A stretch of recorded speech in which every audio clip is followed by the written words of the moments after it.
আলাইকুম। আজকে চলে আসলাম আমার বড় ভাইয়ের পুকুরে। আমার বড় ভাইয়ের পুকুরে আজকে বেড়জাল টান দেওয়া হবে। আসলে আমাদের এলাকায় মোটামুটি বৃষ্টি হচ্ছে রাত থেকেই, একদম রাত থেকেই খুবই বৃষ্টি হচ্ছে, এখনো বৃষ্টি পড়তেছে। তো বৃষ্টির ভিতরে আমরা বেড়জাল টান দেবো আজকে। আমাদের এলাকার বিল একদম তলিয়ে গেছে, অনেক জমিতে ধান লাগানো হয়েছিল, সেই ধানগুলো একদম পানির নিচে এখন।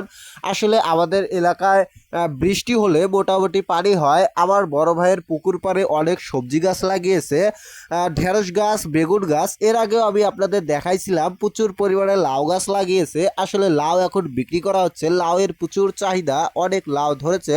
এবং আমার বড় ভাইয়ের পুকুর পাড়ে শশা গাছও লাগিয়েছে। তো এরপরে আমরা জাল নামাইলাম পুকুরে। আসলে বৃষ্টির ভিতরে ঠান্ডা লাগে, আর ঠান্ডার কারণে সবাই পানিতে নামতেও চায় না। একেই তো পানি ঠান্ডা, আবার বৃষ্টির ভিতরে প্রচুর ঠান্ডা। জালওয়ালা বুঝতে পারে নাই যে কতখানি জাল লাগবে। জাল নিয়ে আসছে একদম ছোট জাল। জাল নিয়ে আসার পরে দেখলাম জাল মেলানোর পরে পুকুরের অর্ধেক মাঝামাঝি পর্যন্ত জাল যায়। তো মাঝখানে গিয়ে জাল টানা খুবই কষ্টকর একটা বিষয়, তাতে আরো বড় পুকুর।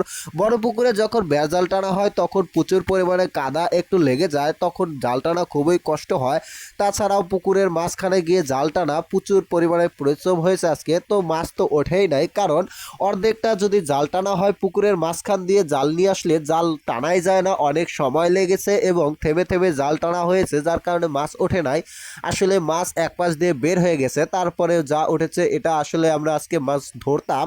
মাছ ধরার জন্য জাল টানা হয়েছিল, কিন্তু জাল নিয়ে আসছে অল্প একটু, যার কারণে আসলে মাছ ধরা হলো না, অল্প মাছ উঠেছে। এবং আজকে বৃষ্টি হচ্ছে, আর বৃষ্টির কারণে মাছের বাজার একদম খারাপ যায়, তাই আমরা বৃষ্টির দিনে মাছ ধরবো না। আমরা অটো গাড়ি ডেকেছিলাম, তারপরেও ভেবেছিলাম অল্প কিছু মাছ ধরবো। তো মাছে ওঠে নাই, মাছ একদম কম উঠছে, এ কারণে মাছ আর ধরলাম না। আপনারা যারা মাছ বিক্রি করবেন কখনোই বৃষ্টির দিনে মাছ ধরবেন না, কারণ বৃষ্টির দিনে মাছের দাম একবারেই খারাপ যায়, কারণ বৃষ্টির দিনে মানুষ বাজারে যায় না। আর এ কথা ভেবেই ব্যাপারীরা মাছ কেনে না। আর আড়তে যদি ব্যাপারীরা মাছ না কেনে তাহলে মাছের দাম হবে কোথা থেকে? তাই আমরা বৃষ্টির দিনে কখনোই মাছ ধরি না। এর আগে আমরা অনেক কয়বার বৃষ্টির দিনে মাছ ধরে নিয়ে গিয়ে প্রচুর পরিমাণে সমস্যায় পড়েছিলাম, কারণ ব্যাপারী আসে না।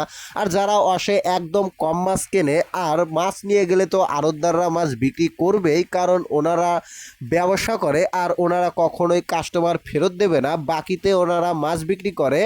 ব্যাপারীরা মাছ বিক্রি করে আনার পরে আড়তদারকে টাকা দেয়, এ কারণে ব্যাপারীরাও আসলে মাছ নিতেই হয় আড়তদারের কাছ থেকে। আর তখন আড়তদার কম রেটে মাছ ছেড়ে দেয়। তাই আমরা কখনোই বৃষ্টির দিনে মাছ আড়তে নেই না। তারপরেও আজকে জালালা আটছিল দেখে আমরা জাল টানলাম পুকুরে।